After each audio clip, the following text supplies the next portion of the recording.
Kuali Tonali, good morning.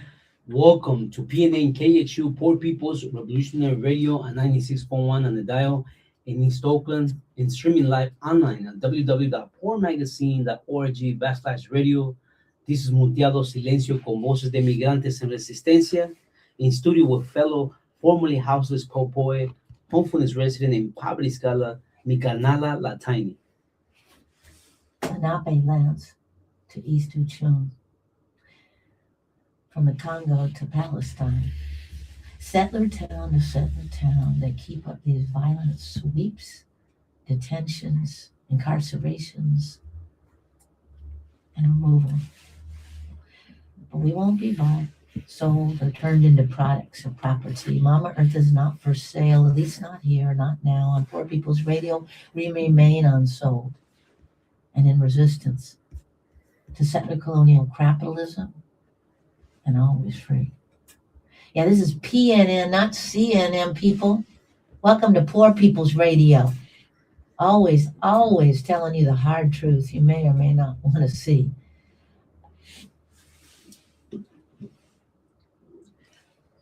Burkina Faso to flock.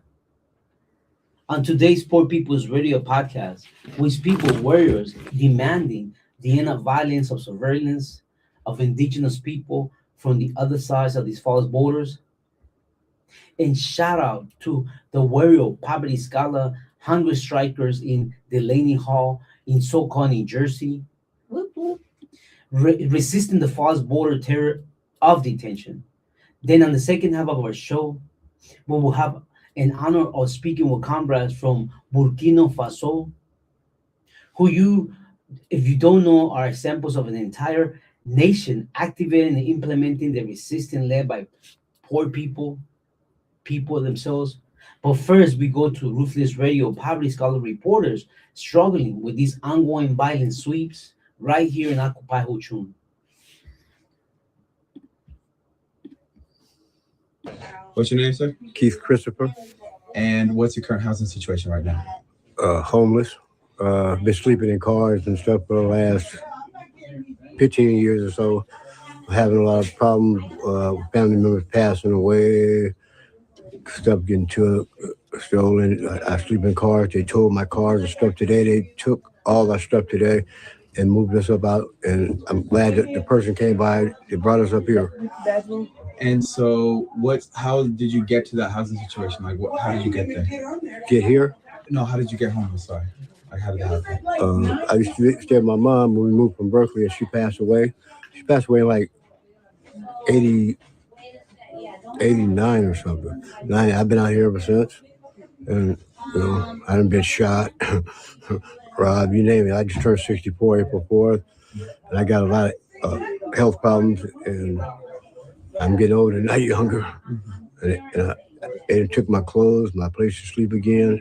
And, I'm just thinking about the grace of God. I met that person today that brought me up here. And so, what's the message that you tell the world about your story right now, about your situation? That the things is hard in this world, but don't give up. If you believe in God and just have faith, it might not happen when you want it to, but if you have patience, it'll happen for you. Amen. Oh, my dear. I just want to shout out to Mr. Christopher and all the warriors who are dealing with these violent sweeps on these occupied streets. Just so far, relatives know that that's our elders on the streets. They're gravely disabled. That's your auntie, your grandma, your grandpa, your uncle, your tío, your tía.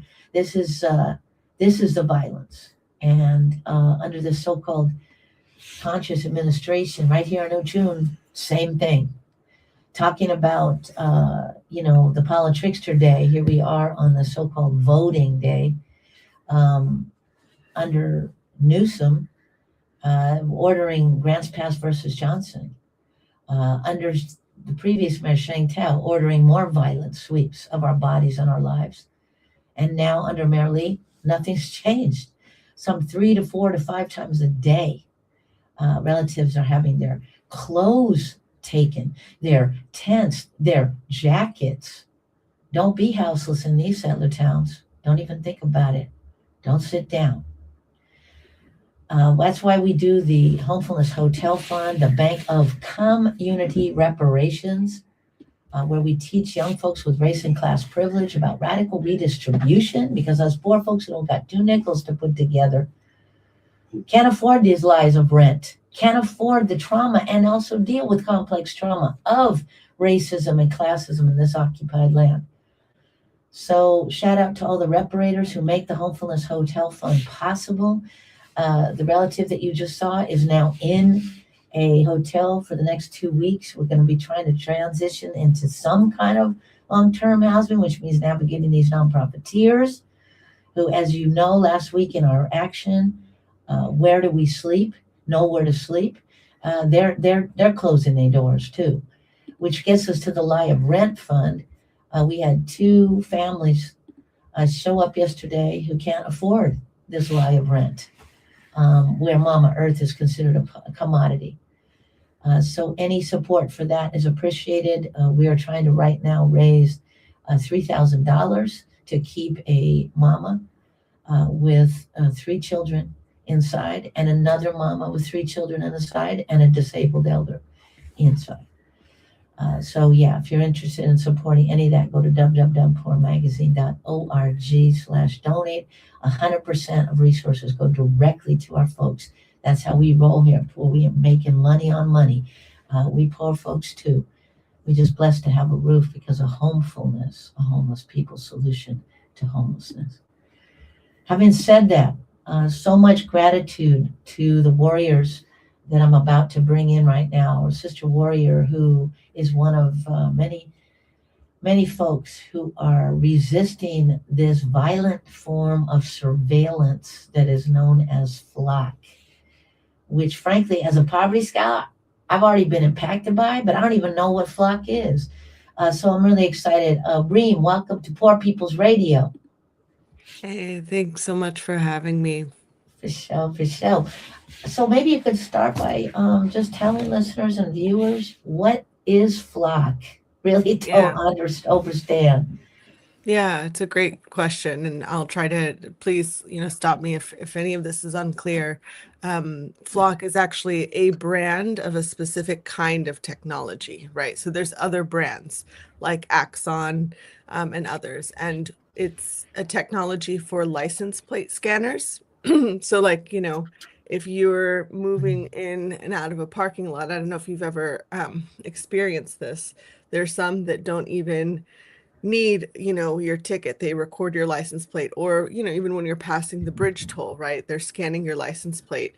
And so it's a camera that's supposed to capture your license plate information. But, and FLOC is a very popular one. So lots of police departments have contracts with FLOC, but not just police departments, businesses as well. Home Depot and Lowe's also use license plate readers in their parking lots.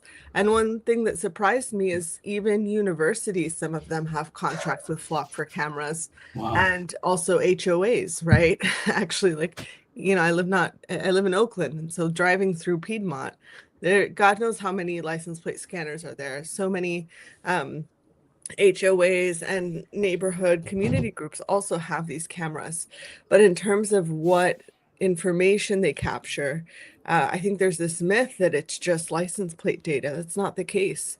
It takes photos of the entire surroundings of the vehicle as well. So it can also capture the car's make, model, color, if there's any bumper stickers, and can even catch people going in and out, depending on the model of the camera too. There's this one YouTube researcher who has done like demos pretty much showing that some of the cameras, like the stationary ones that pan, zoom, tilt, have the ability to even like read his messages as he's walking past them. So, there's some that are stationary, like some that are mobile. They're different types, but in general, they're called ALPRs, like that's the acronym, automated license plate readers. Flock is just a very popular brand of them, but there are others like Axon also provides them, and they also have ties to Customs and Border Patrol. So what's wild is like some of these cities that have dropped their contract with Flock will automatically go and get a contract with Axon, which is it's the same problem and by a different name. And similarly, when I don't know if you saw the whole Super Bowl thing, the Super Bowl ad that a lot of people got upset about with Ring, like having this search party feature to help people find lost dogs, and it was like supposed to scan their pet's face, and people immediately clocked the issue, and there was so much upset at that commercial that Ring decided to drop its contract with Flock, which is great. But they kept their partnership with Axon, which is like just as bad. So anyway, I hope that explains what license plate readers are. And I think people use Flock and ALPRs interchangeably. They're but they're essentially the same thing. Just Flock is like a specific company brand of them. Thank you for that so much.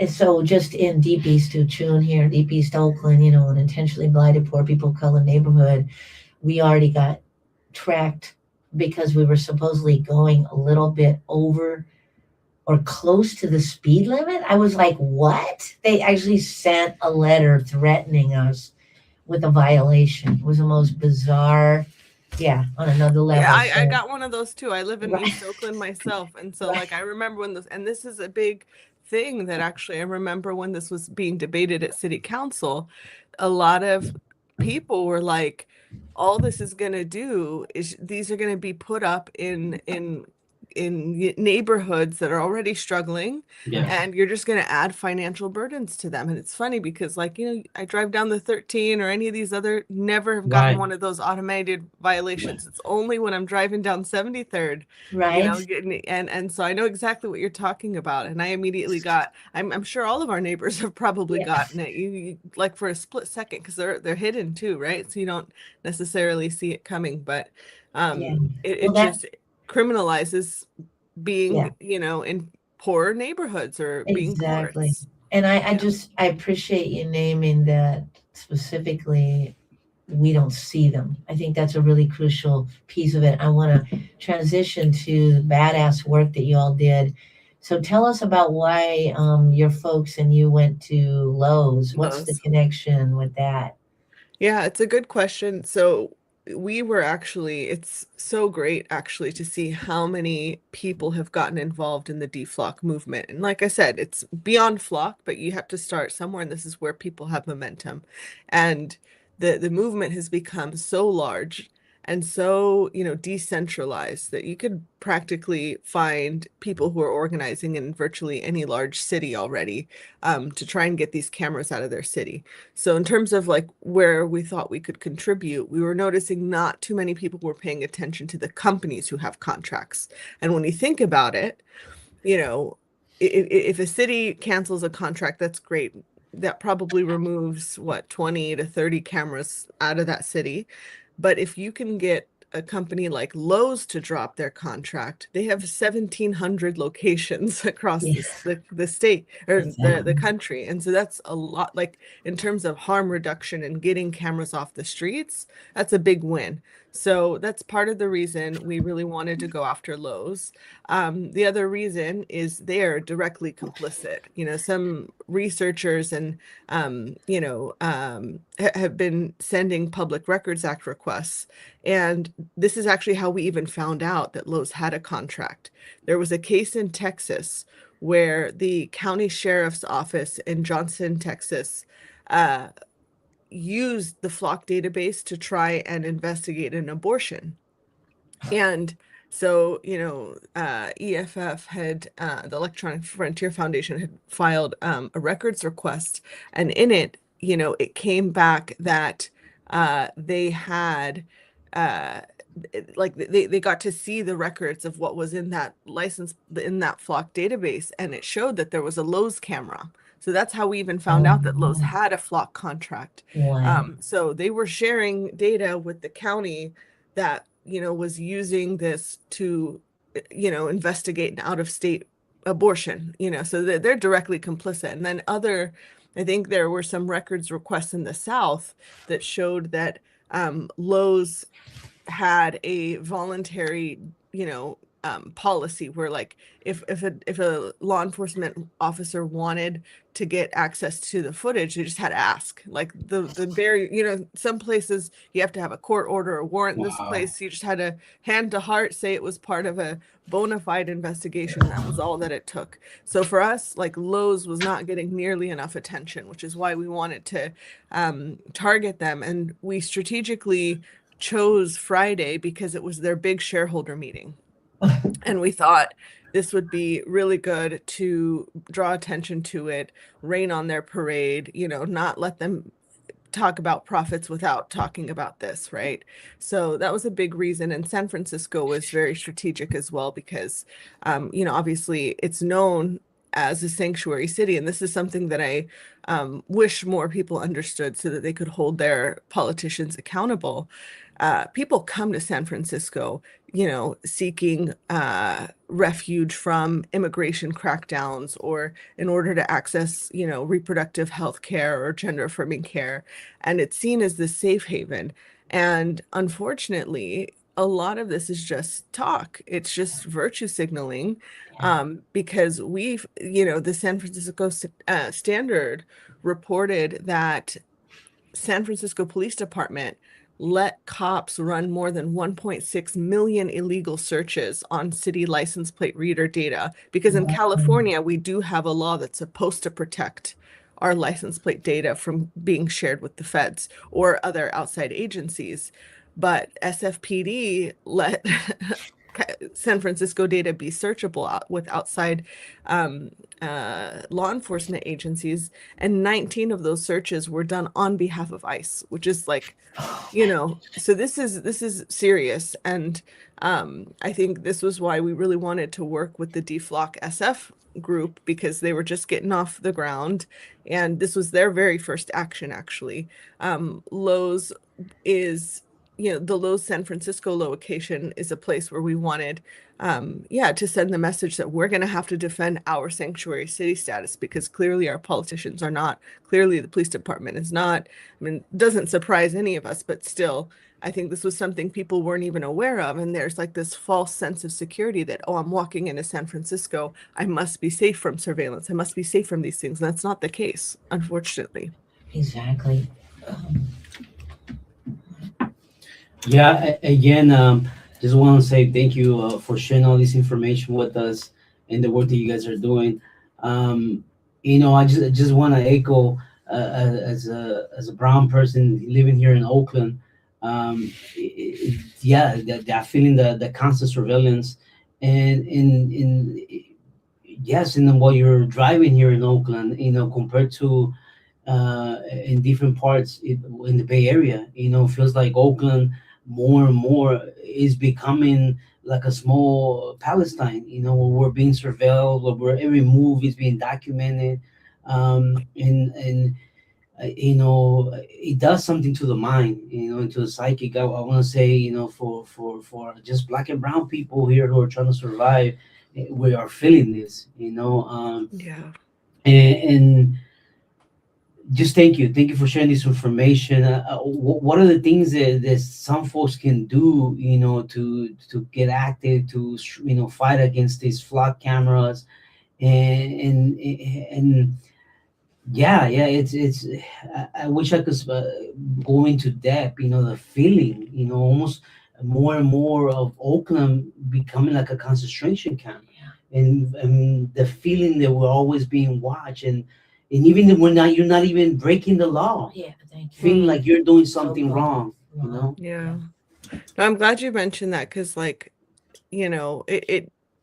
I've been involved in some of the anti-surveillance stuff in the Bay for a while, and I haven't ever felt anything similar to this moment where people understand. And it's interesting because, like, Black, brown, indigenous, I'm from the Muslim community, Palestinian community, like, well, we've been surveilled our whole lives, right? So, but for some reason, and I think there's an obvious reason,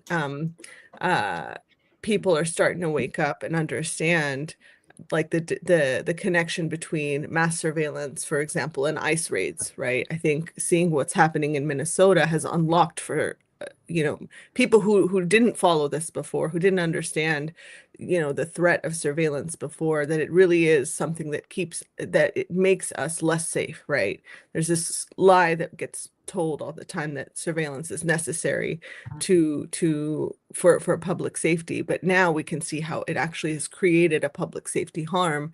But that harm has existed, like you said, and it's interesting because, like, in Oakland, after people, I mean, that was like a real show of people power when the contract was being fought in city council here in Oakland, and it didn't matter because the politicians, like, they pushed it through anyway, and it showed where their loyalties lay, and the other side was like funded by the real estate develop. It is very obvious like what some of the motives were, but after that vote, the people who were activated on Flock started to fight like a different vendor that has ties to the Israeli government. I'm glad you mentioned like just the level of surveillance in Palestine, because we do see that they're sharing a lot of the tools. Some of the things that get tested out in Palestine get tested out, then get perfected there, and then shopped here and other places. So it's definitely, yeah, I think that the infrastructure of surveillance is one of like, it's definitely used in the service of power. And I think that's something like you can see clearly, in terms of like driving through Piedmont, right? And being like, who is this serving? And I think that it's fundamentally a question of power, and it's fundamentally unsafe for vulnerable communities. Yeah. Well, I want to just lift up specifically because, a lot of our struggle, specifically as houseless people, is constant surveillance. Like that's not even a question. We suffer what I call the violence of exposure instead of the privilege of privacy. When we're outside, we can't even go inside, right? Can't close a door, can't shut a window. But one of the really important things to lift up right here is the same thing, of course, is for our relatives, indigenous relatives on the other side of the false borders, just trying to get a job, just trying to get some labor. Let's be real, what happens at Lowe's and Home Depot, right? So I love that you connected the dots between the so-called sanctuary city that is not respected when it comes to these corporate, as I call them, corporation, industries that specifically create labor for poor folks, mostly, Black and brown peoples from the other side of the borders, but also all poor people. But the other piece is that Flock, I don't know if it was Flock or if it was just violent surveillance, but one of the ways that in Occupy Del Lamu, when we're trying to, slowly but surely raise the resources to build a hopefulness there, is that we were violently surveilled, and it felt like Flock because within seconds of us arriving, the cops would show up. Like literally, I was like, right? I was like, what's going on? Right? So that level of kind of hyped up surveillance, I think maybe that's what, at least the way I'm feeling it, that this new violent system is really implemented. I don't know if you have any thoughts on that. I mean, it reminds me a little bit of like something I remember watching out of Minneapolis, where like there were people tailing ICE agents, and one of the agents gets out the car, snaps a photo of the person in the car, seconds later is able to call that person by their first name because they're running it through a facial recognition app that tells them their name, their address, whatever. And then, you see how easily people got harassed. Some people got chased, like followed home by these agents, had their car windows smashed, like just, unbelievably violent behavior, but it's enabled and through surveillance. And so like the capabilities, unfortunately, there's so many ways, like cops, I'm, not a legal expert at all, but like it still blows my mind that cops are allowed to buy your data pretty Yeah. much from data brokers. They can buy like from the silly apps people have on their phone. That's probably also how they're getting like precise location, real-time information. And that's not illegal for them to do that. So like the hyper surveillance, like we don't realize like you may have some silly thing on your phone or like, yeah, there's just so many ways for them to get it. And there's like very little protections in this country. And there's very little rules in terms of like where the limits are with that stuff. And so it doesn't surprise me at all, Yeah. unfortunately. As we're closing out because we're running out of Yeah. time, and just so much gratitude to you, Reem, for coming on to Poor People's Radio. How do people plug in and support? I know that you go ahead and tell us the InstaScam address that we need to follow. What would that be? Yeah, there's lots of ways to get involved. I would recommend, like, if you are not already plugged in, you can probably go on Reddit and search like DFLOC and in your city and find people who are organizing. There's also going to be a big national No ALPRs Week of Action in August from the DFLOC decentralized movement, that you can definitely find out how to plug in by just following the DFLOC pages on Instagram. And if you'd like to get involved in the Lowe's campaign, you can go to dfloclowe's.com, and we put together a toolkit if you want to do the same kind of action we had in San Francisco. We put all the posters and the flyers that you can just download and host your own. But there's, lots of ways to get involved, but really appreciate you all having me on and letting me talk about this for a little bit. Ashe, thank you. Thank you so Yeah, thank much, you. Reem. We'll talk to you Thank soon, you. hopefully. Okay. Yeah, and just for folks to know, also the good people at Fight for the Future, which is also an IG, or as I call it, InstaScam address, are actively working on that, and they were one of the organizers for the Lowe's action that we're just talking about. Shout out to y'all. Follow them, please. So I just want to, again, remind folks, this is PNN, not CNN, people. That's Poor People's Revolutionary Radio. Unbought, unsold, unpimped, unplayed on this small part of unsold Mama Earth that us houseless people call homefulness. And the reason I'm clarifying the unsold part is that we're about to get into a beautiful discussion with some warrior revolutionaries from the other side of Mother Earth.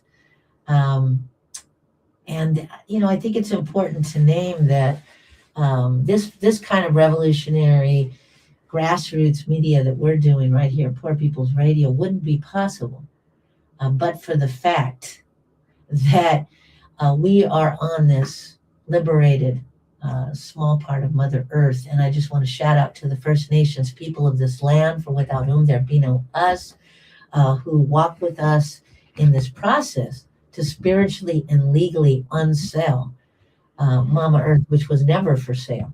Okay? Never for sale. We've all been sold and told this lie of private property, the settler lie of theft.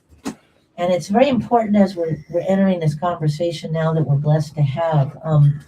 There is a country in Mama Africa known as Burkina Faso. And I had the unbelievable blessing of one of our Poor Magazine warriors, a longtime member and revolutionary brother, and not a one of the warriors to come on Poor People's Radio and help to co-found it. Beautiful Jeremy Miller, also part of Black Alliance for Peace, who brought a sister into Poor People's Radio and Poor Magazine and Homefulness a couple weeks back from Burkina Faso.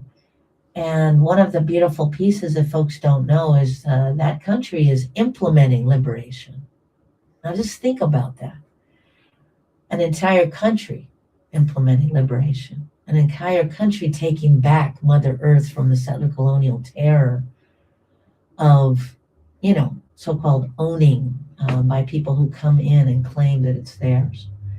So I just want to bring up really quickly this short video, and then I want to bring in our two guests. Go ahead, to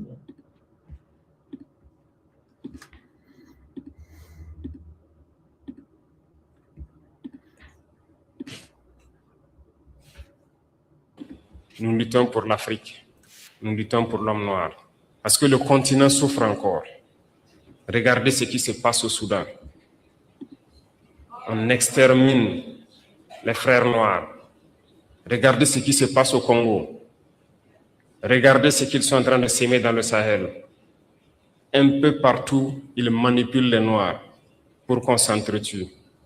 Ils envoient les armes et on continue de s'entretuer. Il faut que cela s'arrête. Et c'est bien possible.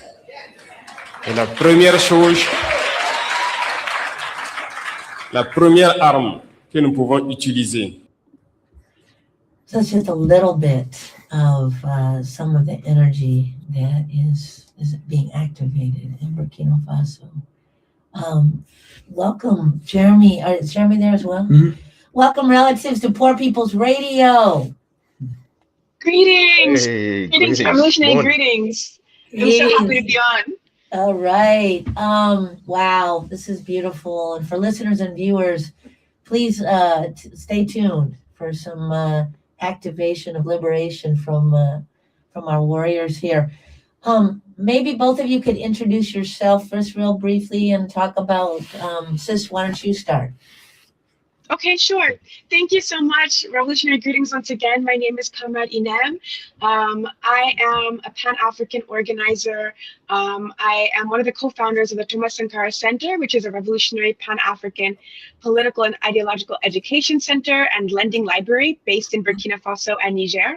I actually grew up in the Bay Area, and I've been living in the Sahel region, this region of Africa, Burkina Faso specifically, for the past 5 years. I'm also a member of the All African People's Revolutionary Party. And I'm a journalist who's done work with African Stream as well as Sovereign Media. Ashe, that's what's up. Jeremy, tell us about you.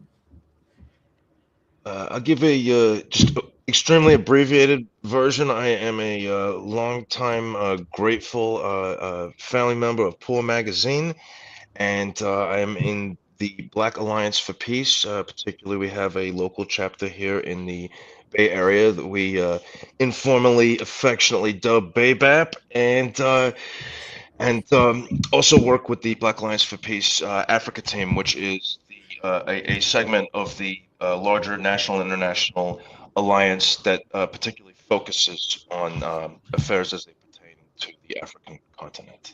Ashe.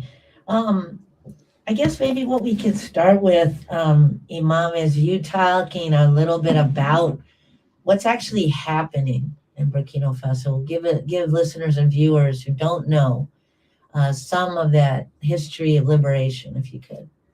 Yeah, definitely. I mean, it's so hard to know where to start because there's so much that has happened. So to give context, I came to Burkina Faso before the revolution started, but the revolution in Burkina Faso is part of this wave of revolutions that have happened in a region of Africa called the Sahel, which is right below the Sahara Desert. And so it actually started in Mali. If you've heard of Timbuktu before, like one of Africa's biggest historical sites, there's a long history there. That's Mali. And Mali, beginning in 2020 and then 2020 to 2021, after a several year-long uprising where hundreds of thousands of people were in the streets, a president called Assimi Goïta took power, and he kicked out the French that were occupying Mali. After that, I moved to Burkina around that period, and at the time there was a lot of energy like, oh, Burkina Faso needs to have something like this because Burkina Faso has an incredibly revolutionary history. One of the most prominent Pan-African figures produced by the African continent was Thomas Sankara, who came from Burkina Faso. And so if you've heard that name before, you're probably familiar with the legacy. If not, I highly encourage you to look up Thomas Sankara, one of the greatest African leaders, came from Burkina Faso. So there's this energy like, wow, Mali next door has begun this revolutionary process. They've kicked out the colonizers. They've ended up decade-long military occupation. And so there's this energy like, oh, will Burkina Faso do it? Will Burkina Faso do it? And Burkina Faso did do it. Ibrahim Traoré came to power. He is pushing the country in the direction that Thomas Sankara started. And then incredibly, in 2023, the next country over, Niger, also had an anti-imperialist, Pan-African revolution. And they kicked out the US, they kicked out the French, and the three countries came together to form an alliance called the Alliance of Sahel States, trying to unify their forces against Western colonialism, Western imperialism. And it's just been an incredible process to witness. I mean, as somebody who grew up out here on Turtle Island, we call it the United Snakes in the All African People's Revolutionary Party. As somebody who grew up in the United Snakes, like I've never been in a context where I defend the government where I'm living. Like defend the government it's madness to me. Like it's beyond what I've ever imagined. Like to be saying like, no, we need to protect and defend what the government and the state is doing. But there are some states that are revolutionary, like Cuba, and now in Africa we have three after hundreds and hundreds and hundreds of years of colonialism, exploitation, neo-colonialism. I can keep going, but I know you'll have other questions, so I'll stop myself here because I'll keep going. That's so deep. It's so powerful. Just want listeners and viewers to sit inside of that for a minute. And of course, the fact that comes up for me is that because of settler colonial terror for hundreds of years, so many of our indigenous peoples have been destroyed, have had land stolen, have had livelihoods destroyed. So the taking back and the reclaiming in and of itself is also hard, because then you have to remake and heal and repair. Jeremy, maybe you could talk a little bit about some of that. Whatever you'd like to add. Oh, In terms of community repair, or sorry, Yeah. could you? Where we're at in terms of now that we're there, now that this liberation is happening, kind of what was stolen. And I know that, it's not like you guys know all the things that were stolen, right? I mean, for the easy question, right? I mean, Right.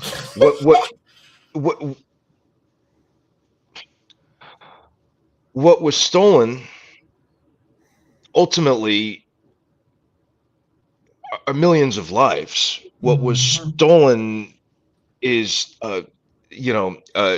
tens of thousands of hectares of land, of water, of resources under the ground. I mean, if you think about Mali, we're largely thinking about gold, for example, is a big deal here. But there's other things. There's mineral resources. When you get towards the coast, which largely we're talking about, people should know that are less familiar with the geography. We're largely talking about a landlocked sort of part of the region.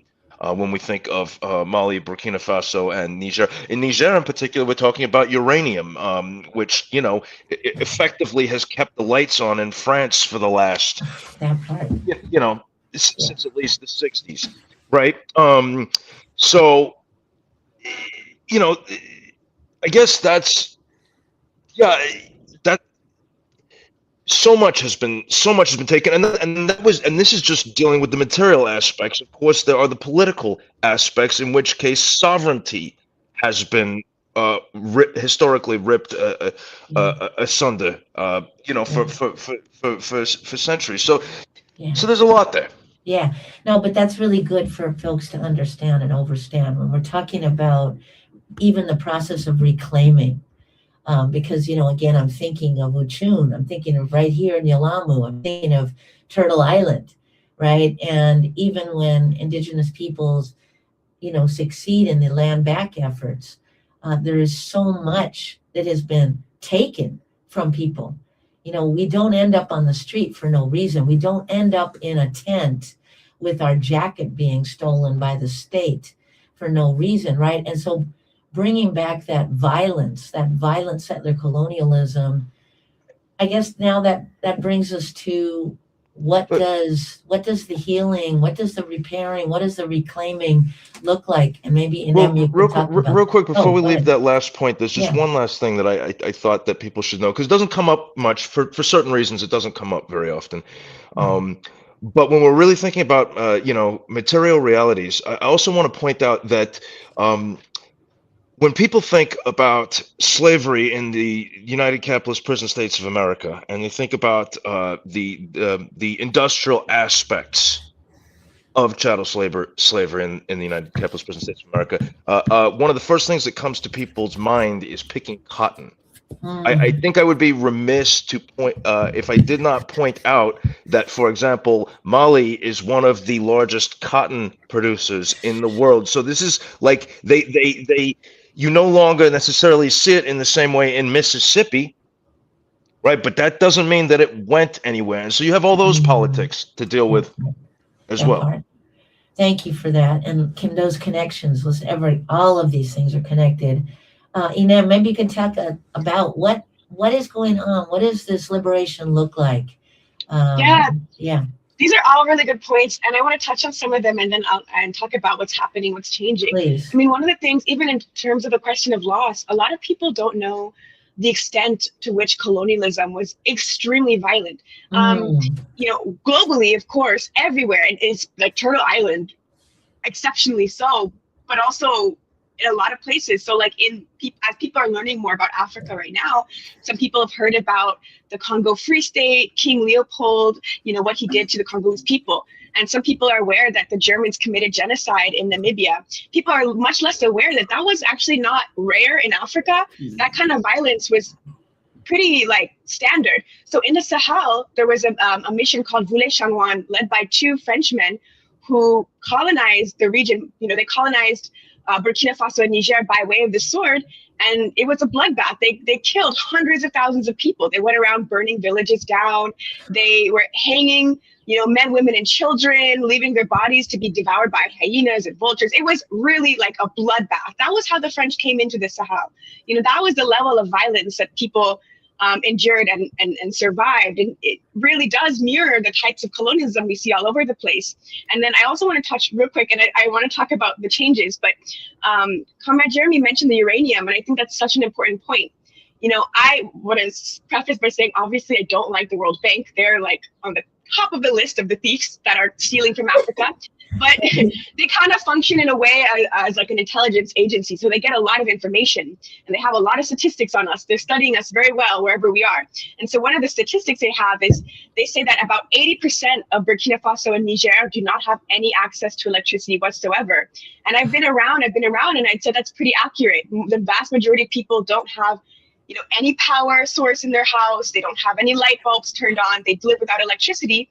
At the same time, as Comrade Jeremy pointed out, 25% of the European Union's energy source comes from Niger's uranium. Literally, Niger's uranium has been used to light up the Eiffel Tower, the symbol of France. And 80% of the population has absolutely no electricity at home. So you can see these disparities. So that led to an explosion in consciousness. And these are part of the changes that are taking place. These are countries that have nationalized their resources. So Niger, for example, kicked out the French mining companies. France no longer has access to Niger's uranium. They are working to use that to build basic power and energy for people, for the majority of the country, making sure it's accessible. These are countries that have been through a long period of exploitation, very underdeveloped. And when we hear that, we think of this sort of CNN understanding of it. But Walter Rodney talks about underdevelopment as in order to develop, the wealthy bourgeois parts of the world, they have to underdevelop places that are being colonized, and that's what they've done, right? They've taken to make these sort of difference in this gap. So in Burkina Faso, one of the big things that's happening is there's a campaign for food sovereignty. We need to be able to produce what we consume in Burkina Faso. When I first got to Burkina Faso, which like Mali is one of the major cotton exporting countries in Africa, top 5 as well as Mali. When I first got there, I remember I got sick once and I needed some sort of cotton swab from the pharmacy, right? And it was cotton swabs that were imported from France. So they were exporting locally grown cotton to France and re-importing it and putting it in like these plastic bags. It's not even hard to like refine those or make them, but they were re-importing it. And that's pretty much how most African economies are structured. Like all we know, the resources to make technology in the modern world come from places like Congo, come from different parts of Africa. Those things are exported outside, and then Africans re-import them, the world re-imports them, but there's no profit. Oh, you know, people are struggling and suffering in mines, etc. So these are the things that are changing. We're seeing gold mines being nationalized. We're seeing factories develop, but factories that are really focused on like the basic needs of people. Like, how can we make sure we meet people's basic needs, like food? Like, okay, why do we have to buy basic things like yogurt and milk from France when we could have, you know, give jobs to people in local communities? These are state-owned initiatives or cooperative initiatives. You know, people can work there, not private companies, and you know, we could go to the store, buy milk, and it's created here. It's not sent in from the European Union. So all of these things, but you know, at the level that we're starting out of, after being really, really just crushed by like France for so long, these are really big changes for people. I've seen also, and just on the point about like the food sovereignty campaign, the government has been giving, you know, free tractors, free fertilizer, free farming equipment of all sorts to farmers. And I've seen videos where farmers are crying, saying like they've never had such successful yields in their entire life. They've never been able to produce as much. And, you know, they're praising what the government is giving them, you know, as a basic social service. They're not paying for any of this, but the government is supplying them with these critical necessities, which are go to help everybody. They help the entire society. Wow. Oh, that's I guess one of the questions I have, there's so many, and I want to shout out to Leroy, Crip Hop Nation. He's all excited right now about this show, and he's doing beautiful work with Crip Hop in the continent, in Mama Africa and other places. But I wanted to just go back to, I don't know, I'm really curious because we as pan-indigenous and houseless and poor people here at Homefulness have to also set up a collective governance. You know, we have a thing called the Elephant Council. Why elephant? Because it's matriarchal, because we're interdependently connected, just like our elephant relatives. But, you know, that's not easy to do. It's especially not easy to do when you're dealing with complex PTSD and multiple levels of trauma. So I'm just kind of curious about what the governance looks like. And I don't know, either one of you want to take a shot at that. I know it's just beginning. So, you know, we're just in the early stages, but thoughts on that? Can I actually sharpen the question and then toss it at Inem? Okay. Please. So, you have these three nations, right? You know, Mali, Burkina Faso, and Niger coming together, and originally it was sort of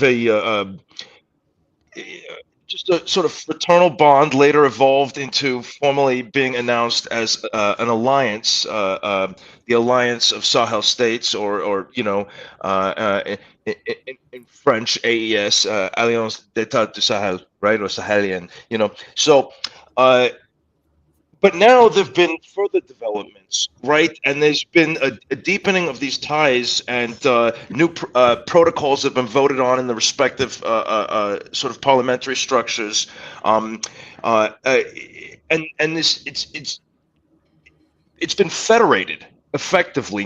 I'm not sure. This is part of the question I want Inem to answer. I'm not entirely clear if it's 100% federated or it's 90%, but there's this significant political push towards federation, and so now there's people are starting to refer to the Confederation of Sahel States, and that's the question really I wanted to pose to Inem is how can we understand this evolution? Is AES and Confederation of Sahel States, are they synonymous? Is there a critical distinction that people should know about? Can you speak to that, please, and let folks know?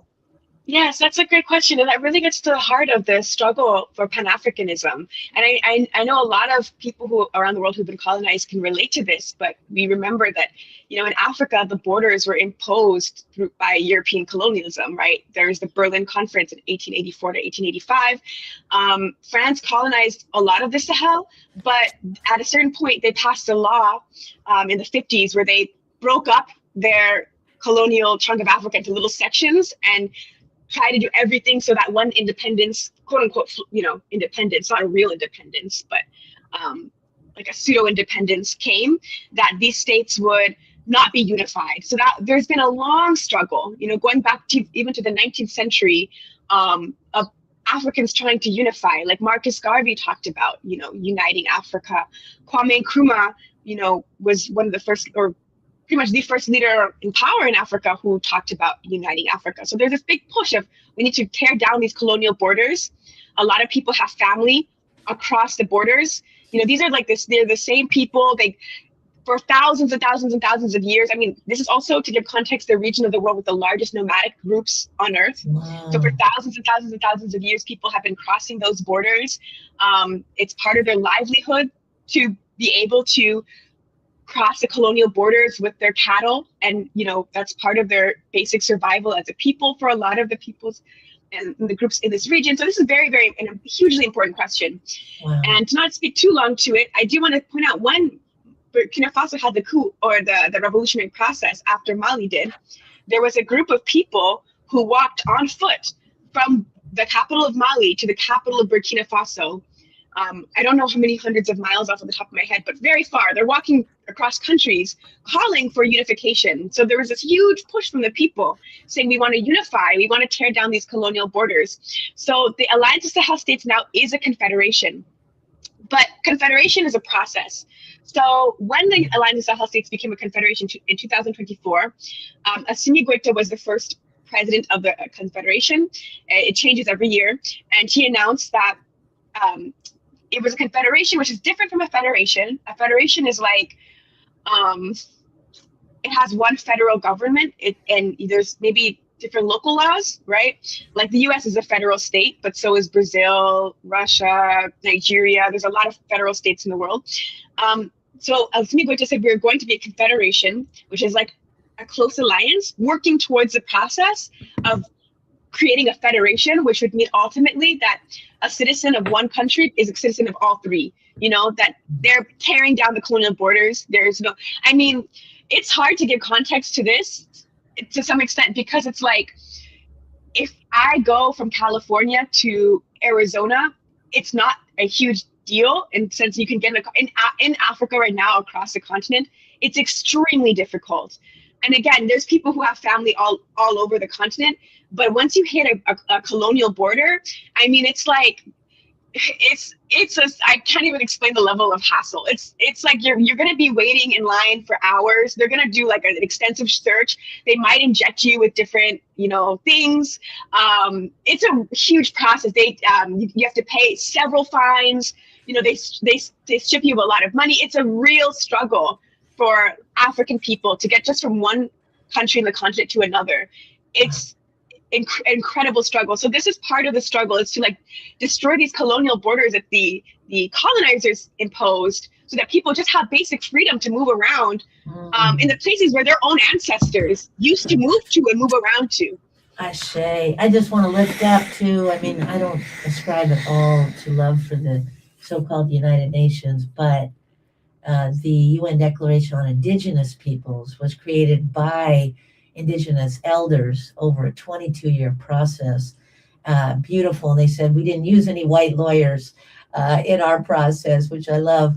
But one of the important things that this is making me hear and think of and pray on is that one of their declarations in that is that Indigenous people should have the right to traverse Mother Earth in pursuit of spirit, of culture, of food, of survival, of work. And just the fact that we could just sit with the destruction of the colonial borders all day and just deconstruct the violence, right? And the repair of you all even addressing that and lifting that up is so huge. Oh my God. This needs to be a much longer conversation. So I just want to say we're running out of time, unfortunately, Gregorian time. But we want to bring you both back and have a deeper, I think it should be a series. So, and of course, Inam, we want to have you come to political education at Poor People's People School so that we can have you teach as well. But let's maybe, I know Jeremy, you might have, do you want to frame one more question before we close out, or Inem, do you want to, whichever you'd like to add? Well, I'll let Inem have the final thoughts here, but I just want to lift up part of this revolution is its youth. And I think that really needs to be underscored. It's powerful warriors like Inem that are making this happen. I mean, even famously Ibrahim Traore, he's nearly 10 years younger than me.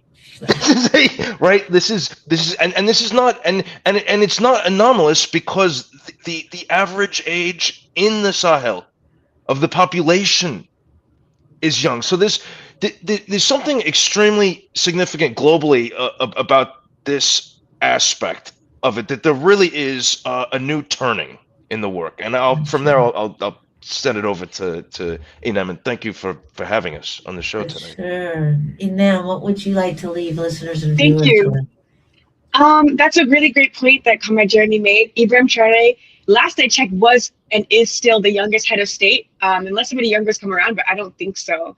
He's in his mid-30s, so he's very young, and the average age in the Sahel is around 18, 19. So it's a very, very young population. But I really want people to understand, and I'm sure people are not surprised to hear this, when people take their liberation, the colonizers attack, and they attack hard. And so even though there's all these changes, these are countries that are being threatened by the United States, by Europe. There's an effort to end this process, to target these countries. And a couple ways it's happening. One of the things, if you look up Burkina Faso, Mali, or Niger, or Sahel, you're going to see a lot of reports about terrorism and terrorist attacks. Now, in the Sahel, in Burkina Faso, Mali, and Niger, the leaders are very clear. These aren't just random attacks. These are death squads that are being backed and armed by these Western forces, by European and US forces. I mean, they have advanced weapons. Nobody in the region is making these weapons. They're getting them from somewhere. And so the leaders have been very clear, like, we're under attack right now by France, by the US, by the European Union, who are sending these death squads to terrorize our people and to kill our people. And they frame it religiously in the media. It's not religious at all. Not at all. The region itself is majority Muslim, so it's not like some religious war. That everybody, like, the vast majority of people there know very, very well, like, this is the West that's trying to overthrow our process. They're trying to end what we're accomplishing. The other way that these countries are being attacked right now is media slander. I mean, if you're familiar with, like, how the US has depicted Cuba, for example, you know, if you look at the media in the US, Cuba's the worst dictatorship ever. Fidel Castro was a criminal. He ate babies for breakfast. That's kind of like the imagery you get. That's what they're doing right now to Burkina Faso, Mali, and Niger. So I really want to urge you to not be fooled. I think there's an information gap because there's a language barrier. These are former French colonies, and most people that actually speak African languages. And then you don't get a lot of their perspective sometimes in the English world, and it's so shaped by, like, you know, CNN, BBC, a lot of French media reporting. They have this image that they're trying to put out. Please do not be fooled.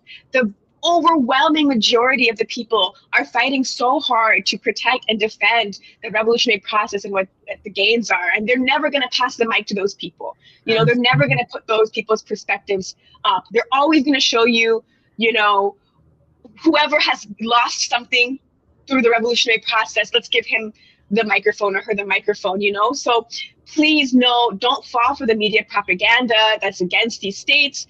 Stay sharp.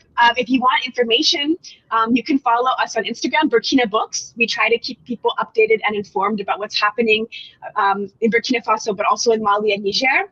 And then, like I said, also Sovereign Media. I do reporting for Sovereign Media, so we do a lot of coverage of what's actually happening there. Ashe.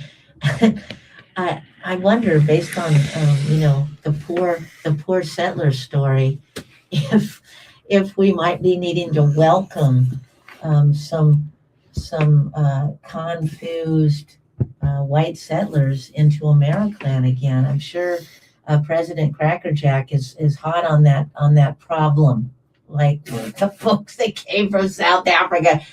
Oh my God. Anyway, all of that mess. But I love you, family. This is beautiful. Follow Burkina Books. Jeremy, we'll be talking real soon. And Inem, we're definitely bringing you back. We need to keep this teaching up, conversation up, and of course, homefulness. We love you all. We're trying to live that in our own little spot on this stolen land. So we appreciate you so much. Thank you, family. We'll talk soon. Thank you so much. Thank you. All right. This is PNN, not CNN, folks. That's Poor People's Revolutionary Radio. How about that?